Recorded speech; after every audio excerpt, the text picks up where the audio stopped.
Have you got a story to share? The experiences that you went through those dark times need to be told, need to be heard. The teachings, the lessons. I know when I had a stroke scare that it changed my life. My name's Jay from Journey of a Whitefeather, and I run a show on Spotify and all good platforms called A Chat with Jay. I talk to normal everyday people who have had experiences that need to share their teachings with the world. I speak to celebrities who are there, who can give you advice how to become a better person. Bruce Buffer, the Kings of Disco, Blackie Lawless from Wasp. So many people, but I love talking to the normal everyday person that gets up every morning to be their best self. If you want to be a guest, whitewarriorhealth@gmail.com. Check out our socials, #JayStephenson, #Journey of a Whitefeather. Take care and always be the best there is, the best there was, and the best there ever will be. Shouldn't we be, if I had an extra X amount of dollars, I'd be buying some, whatever I need to buy, but I'll be supporting small business. It's quite simple, but we're giving them money. And they can say what they want, they're giving them money to the government. They're too lazy. People are too lazy. Like they'd rather get on their phone because they're just not pushed enough at the moment. And like there's lots of things that we could tick along on, and I'd like to talk about some things. The problem is you get into these rabbit holes because what I found, and this is like this come to me like through my journey. Last September, I'm watching all us guys, right? And I've had a podcast with a heap. Now I'm thinking, no one's getting together. Everyone just keeps doing their own thing. And so I went away. And then I thought about it, and I was looking at what I was doing. And I went away and camped on the river for 3 days. I built a little hut, got a swag, camped on the river, way up in the mountains, no one around. And I just sat there and I just thought about it and lots of things. And it dawned on me. I thought, you're doing the same thing, you egotistic idiot. You're online, you got heaps of followers, you like talking to all these people, get a bit of attention from the women, all that sort of stuff. So it all feels pretty good, you know what I mean? And then I sort of thought to myself, I thought my ego was dead. I thought, hang on a minute, I'm doing the same thing as everyone else. Like we're all doing our own little bit in our own environment, but we're actually not realizing that we need to join. So that's when I made We Are One Community. And that's when I come out with, all I do now is because really I could flip this interview because I'm trying to advertise people like you. You know what I mean? Exactly what you're saying. And one of the things people miss in life, if you look at life, we talk about life. If you look at life is full of indifference. Everything around you, outside, inside, is completely different, but we need all of it to be able to survive. Right? So difference is an absolute key to the survival of a healthy life. Right now, so what we need to do, and this is what the influencers, and this is what came to me last September. What we're doing is we're looking at the detail, and hence we might not like what each other think, but tolerance is key here because we've got a higher strategic problem, right? So we need tolerance to understand that difference is good. Difference is actually required. We don't have to agree, but what we have to do is we just have to have a little bit of a tolerance for a little while, put the difference here and have a look at this one major problem we've got, which is the cultural decision-making of our major organisations and politicians. Now, we can show that their decision-making is culturally poor and negligent through their spending in their last 30 years. The data's all there. And that's on this panel I put together. Annie's on the panel because she pulls all the data from the census. So if you pull the data out, for example, on taxes on one thing or compliances on one thing, you'll get angry. You'll get angry if you see it. And just like the superannuation figures, you'll get angry. Yep. And so what we've said is the next step for us, like as a collective, is we need to start joining. So I need your 20,000 followers. You need my 20,000 followers. We need average man. Makes sense, mate. Yeah, you know what I mean. One shop stop, mate. Yeah, and then what you need to do is you need to get them aligned to the higher strategic because we're all at the bottom things, and this is where we can't join. And so we need to understand that we have a cultural problem here with our leaders, and we need to call them for account. And even those people are saying that through detail, we need to call them to ultimate account, because we have a system that's getting sicker and people getting sicker, suicides going up. All the figures need to be called to account. And so once again, let's not get into the detail of the suicides. No. Let's not get into the detail of that. What we need to say is everything we look at is getting worse other than profits from major organisations. And that can be clearly shown through data. And if we, as people doing what we're doing, can communicate that actively, I think we'll stop arguing on detail and we'll join a ride on the biggest problem we have, I believe, which is the cultural decision making of our politicians and large big business owners. Mate, it's an absolute 100% thought that a lot of people are thinking like that. And as I said, I think we've got to a point where, people are waking up and understanding. But I think my belief is there's people like you and me who have a lot of knowledge and a lot of drive, and we understand where we are as people. There's got to be, and as you said, there's got to be people who have connection to different people and different cultures within the world to bring everyone under the same hall of justice, as I call it. And then we can understand and go, okay, look, you might be this way, but there's a greater problem here that we've got to get together. And look, it's not a case of putting your differences aside, it's just being aware of the one problem and saying, okay, that's exactly how I look at it. One of the things that's happened in the box over here in the system is that we're now under this belief that if we don't agree, you're no good. Right? Yes. Now, if you rewind 20 years, Jay, and I was sitting at home watching TV when I was 8, listening to Dad and his mates have a barbie, they'd be yelling and screaming at each other about the different political parties. Then you'd hear them go, "You want a beer?" They'd crack a beer. "Yeah, catch you next week, mate." Right? Now, they all had differences and they'd argue, but they could tolerate each other's differences because we're all different.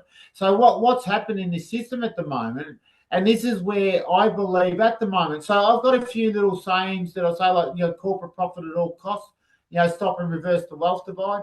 I've got quite a few little things that I'll say. So at the moment, we've got this system that is fundamentally just breaking everyone down, and there's so much sickness, and everyone's cracking. So many people are shutting down businesses. 100%. And this is exactly what they want. So what they want, and this is the nefarious part of it, but I've seen it through business, right? And the compliance laws. Look, I don't know whether it's nefarious or not, but I know that the data is demonstrating exactly what they want to do. So basically, they're squeezing all the small businesses out. And I get people speak to me. So I had a business owner that imported for a number of international companies in Australia, like one of them being McDonald's. And anyway, last year they turned around to him as an Australian business. They said, "We can't use you anymore. You have to be a multinational business." All right, so they won't use anything but a multinational business.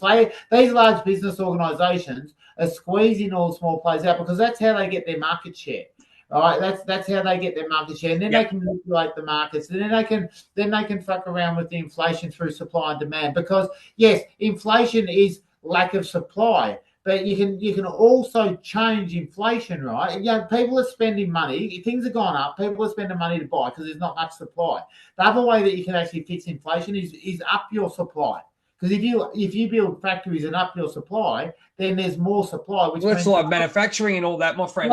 That's right. So they've created these problems, and this is what I mean by looking at data. If you go back and look at the data, shutting all the steel wire mills down, all the steel factories, and all our production, and you look at all the money that's lost, the privatization of power core and all this sort of stuff, right? If you go and look at it, there's a direct correlation between basically the wealth divide, all the wealth going up to these, like a minority of people, which has been sucked out of the system, right? And so when you lose a small business, they put their money in locally, right? The big businesses don't. They'll sponsor a local sports club, but they won't spend their money locally, right? They'll buy all their cars from over there, or they'll buy all their computers, straight from China. Well, can I jump in on that one, my friend? You're exactly right. And we look at the natural resources since the 90s. I mean, that's the biggest reward of all time. And the gas. I mean, everyone knows about where we're giving the gas away and then buying it back. I mean,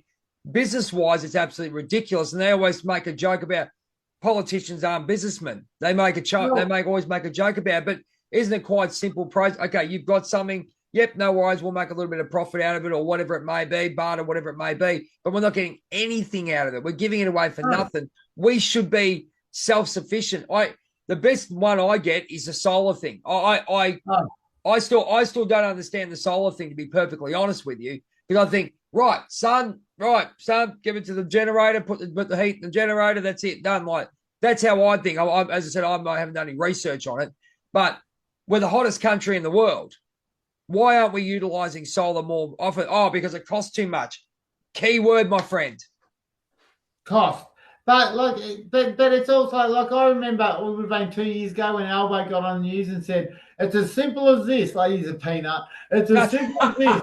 If you have solar, you charge your car for free overnight. And I got on and said, no, Albo, sorry, you can't, because I've got an electrical company, right, and engineering as well. And I said, no, Anthony, you can't. I said, your $6,000 to $10,000, 6 to 10 kilowatt solar system is only a solar system. It only feeds back into the grid. I said, what you'll need is another couple of batteries. So there's another $5,000 or $10,000. And then you may have to look at your insurance, because most insurance companies aren't insuring the batteries beside a house. Now you have to build a little outhouse. Then you got to get a planning permit. I said, so no, Anthony, it does not. And then by the time you've paid $30,000 for all your systems to be self-sustainable, right? Then what happens? Or $20,000 for your battery in your solar system. Then what happens? You're 10 years in and your batteries are failed. You're $10,000 worth of batteries. What average person has an extra $10,000 sitting in their bank? Oh no, of course we don't. It's no different to the electric cars. When you have to change the motors in the cars, like it's a $20,000 or $30,000 thing. So what happens when your electric car fails?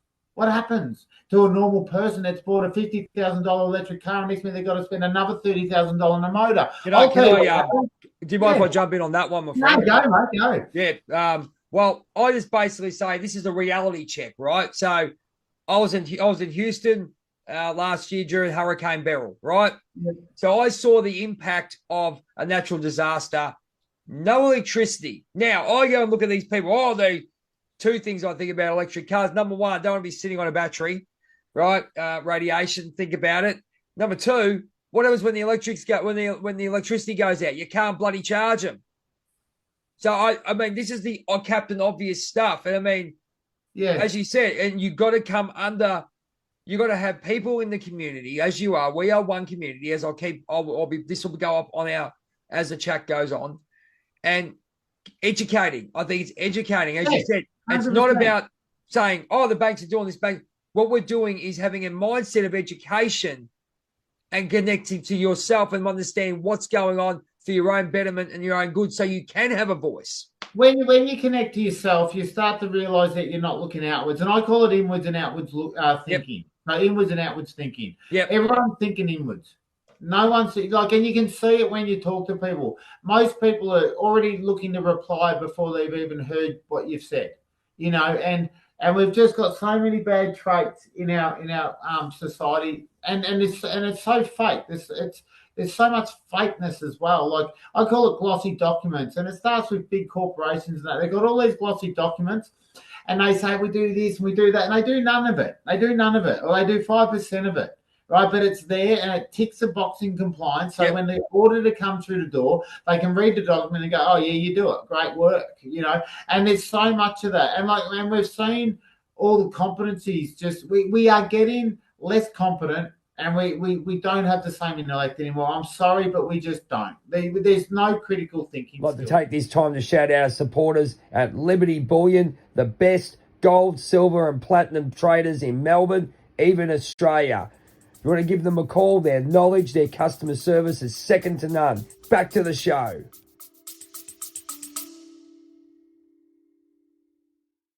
like to take this time to shout out our supporters at Liberty Bullion, the best gold, silver, and platinum traders in Melbourne, even Australia. If you want to give them a call, their knowledge, their customer service is second to none. Back to the show. I watch the young kids of these days trying to count change back out of tills and all sorts of things, and they just cannot critically think. And it's not everyone. Oh, my God. As a collective, there's no real critical thinking skills. Nah. and that comes from hands-on learning as well, especially when you're a boy. But yeah, the education's all tick and flick now. I did an instrumentation ticket. It took me 2 years, 2 days a week. Now you do it at home by yourself, and then you go to a class for 6 days, and they give you an instrumentation ticket. But they just tick the boxes. And we're seeing engineers come out of university not competent. We're seeing sparkies coming out of their trade not competent. We're seeing it's all over the place, mate. I once had a big job, and there was a big excavator up on a big pole, and he reached out and nearly tipped the excavator, 50-ton excavator, and I said to him, I got him down. I said, mate, come in the office, show us your tickets and all that. And he'd had his license for about a week. And I rang his boss up and said, mate, have you verified this guy can drive a 50-ton excavator? Oh, he's got his license. And, back in our day, mate, you'd have to sit with someone for a couple of weeks to get your license to do an excavator ticket. I think it was about 4 days. So you'd have to do your theory, and then you'd have to sit with an operator for 4 days. And you'd have to demonstrate to that operator that you knew what you're doing.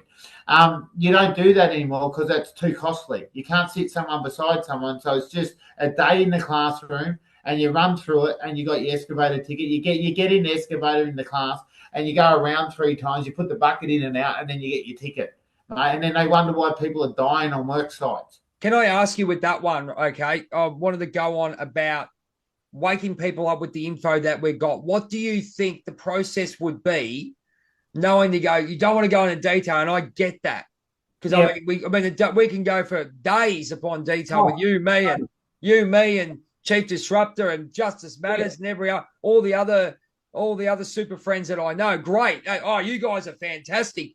What do you think we have to do other than join your We Are One together? Which is wait, I tell you, and I say that with the most utmost respect because mate, it's a bloody good idea, mate. Yeah, well, look, I had it. Look, you can't just before I say what I think it is, but you can't beat these guys on the political system. It's constrained. I'm not going to say corrupt. I'm going to say it's constrained, right? The only way you can beat this is corporately, as a business, legally, right? And so this We Are One, the idea of it was just to have was to advertise people like yourself, and then have a register and just have those register numbers growing. Right now, if we had 2 million people on that register, we could run a mock referendum. For example, do we want the digital ID or not? Yes or no? Right, and just say you get 1.8 people saying no on your register. Well, you ever seen a petition with 1.8 million signatures? No. Right? And that's real power. And so we don't even have to protest. Right? It's very simple. And so like being in business and being around the traps like I have, we can actually use their laws to beat them. And so we actually only need the numbers on one register, but we need it managed. And so the one thing we need to do is communicate to people is that we have the same problem here. We have to put our differences down, and we have to we have to step back and pan out and have a look at what's actually happening here, because it's not hard to see when you step back and pan out how much trend data there is on the cultural decision making and exactly where they're heading. You can see exactly where they're heading. You can see clearly what's happening. And so why would we worry about so if we put it in an analogy like this, we've got someone coming at us with a big axe and they're going to cut our head off, but he's wearing sandals and you've got thongs on and you're worried about your thongs in the mud, but this guy's running at you with the axe to cut your head off. I'm not worried about my thongs in the mud. I'm worried about the axe, right? And the guy coming to cut my head off. Here we are worrying about the thongs and everything in the mud, or put it in a footy analogy, right? We're going into the game. We're worried about who got the ball in that contest and which person he gave it to, but we don't even know if we want to win the game. Yep. We need to decide to win the game and put the detail down. That's the brass knuckles of it all, isn't it? Yeah. That's the next step. And once people like you and I go, look, it doesn't matter what you're doing, Joe, it doesn't matter. Because I've always said, it doesn't have to be my webpage. It doesn't have to be I don't care. I'm after one person in this country to stand there and bring these people together. And if we see that one person, I'll follow him. I'll follow him every day of the week. Right? It's not about me. And that's what I said at the start. It's not about me. What people have got to understand is that these people are smart and they've used their laws and compliance to get to where they are. We can use the same laws and we can use the same business laws to reclaim it. right? So one of the other things that my register was about, I thought if we hit 1 million people, for example, right? If we got one of the reasons why we can't fight the government or can't get the correct data out, because they just don't get the data out, mate. All the data's there, but they don't advertise it like it. Well, they don't inform people on the correct data. They propaganda it and they bend the data to tell the story that they want. All right, so when we can get that data out in its raw form and tell the real story, that's when the people are going to rise. Now, the reason why we can't do that is because you and I are trying to pay for our livelihood. Right, because if we're doing this, it's on our outside time, right? So we can do an okay job, but we can't kill it. So I thought if we got to 1 million people on our register, what I'd say to everyone on the register is once we get to 1 million, everyone puts in $100. $100. You save your coffees for 10 weeks, $100 or whatever it is, 20 weeks, right? If we had $100 from 1 million people, we'd have $100 million. And the first thing we do is we hire a business lawyer, a common law lawyer, a business analyst, a data specialist, a political specialist, a project manager, a construction manager, a business contract writer, right? And what you do is you get the best in the country, because I know that the people that don't like what they're seeing, there's more capable people on my panel than in a political party, I believe, right? Because we build and produce, right? They don't. All right, now I know that there's even smarter and better people out in the community that are smarter and better than me, right? And so if we advertise for those roles and then said to those people, we'll look after you for 10 years, you're going to be a government watchdog. Every time they print data out on a windmill, like on a wind farm, and they say that it's zero or whatever, we're going to go and do all the concrete calculations, all the data calculations, all the energy calculations, and we're going to advertise the real data. Right, the real data. Right, so be like government watchdog. So you pay them to be like a people's watchdog. The other $70 million, and you keep investing. What you do is you go and speak to farmers, and you get their contracts. You go and build a supermarket, say it's just outside of Melbourne, just a shed, a supermarket. You pay the workers higher wages. You pay the farmers higher prices. The supermarket makes zero. It's an Australian-owned non-for-profit type thing, yeah. It's a non-for, yeah, but you don't do it as that because we're going to. Oh yeah, I know what you're saying. Yeah. It's an Australian-owned business, and here's the kicker: doesn't matter who puts their money in or how many people put their money in. They only ever own one share because you can do this technically. You only ever own one share, which means no one owns it. No one ever owns it. You put your $100 in and that's done. It's a sacrifice to buy your country back. Now, mate, if you had 10 million people do that tomorrow, mate, we'd be building businesses everywhere. And our government would be shitting themselves. We would collapse their economic system, right? It can actually be done, right? Okay, I'll go devil's advocate and it will work. Yeah. The main thing I find, and I think it's brilliant. It's the one thing you say is bring everyone together, and that's the most important thing. The problem we have in this country, and my coach JT Fox says this, it's the tall poppy syndrome, which has been embedded in our culture for the last 15, 20 years. I'll tell you, I'm going to do, why are you doing that? Yeah, whatever. Put you down or go, I could do better, or that's no good, or that's not about me. Because of the fact we're in an egotistical, one-sided society in some ways where we're actually tunnel visioned and understand that selfishness is basically a negative word.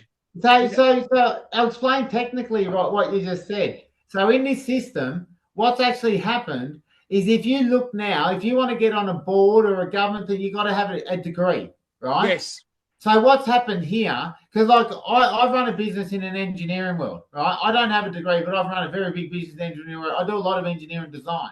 And I'm very good at it, mind you. And I've had big companies sign me off as competent as well. Companies like Worley Parsons and that sort of stuff, right? Yep. And so what I've seen, because it doesn't matter, you can either do it or you can't. Right? It's pretty simple. Like it's real or not. This is life. You either can do it or you can't.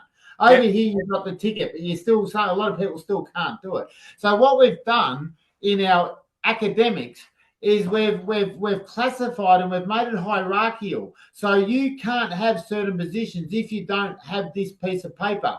So everyone knows I love YMCA, the Village People. I got the honour of interviewing 4 members of the current Kings of Disco. My name's Jay, and I have a chat show on Spotify and YouTube called A Chat with Jay. And today, the biggest interview of my life, former members of Village People, the Kings of Disco. Bill Whitefeather, the construction worker, Eric Elizondo, the Leatherman, Alex Briley, G.I. Joe, Army Man, and Ray Simpson, one of the best frontmen I've seen. He's the copper. We reminisced about the 70s, 80s, and 90s, but we know they're called the Kings of Disco. But what happened? Let's see when we talk to them on our show. But also, we're going to find out how to get them down here, because when they were here in 2017, they rocked the house, and they can do it again. Spread this video around. Looking forward to releasing it. And thank you so much, the Kings of Disco. We want you down under again, and we look forward to seeing you soon. Thanks so much, and always do the YMCA.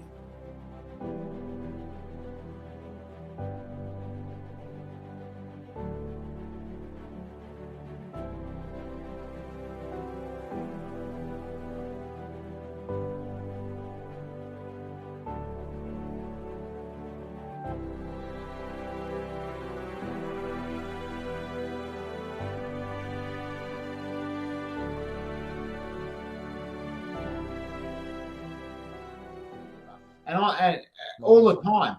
And so what we've done, yeah, so that's not fundamentally the problem. It's a big part of the problem. But the fundamental problem of this, for example, you can sign a stat dec if you're a doctor, a lawyer, but you can't sign a stat dec if you're an electrician, right?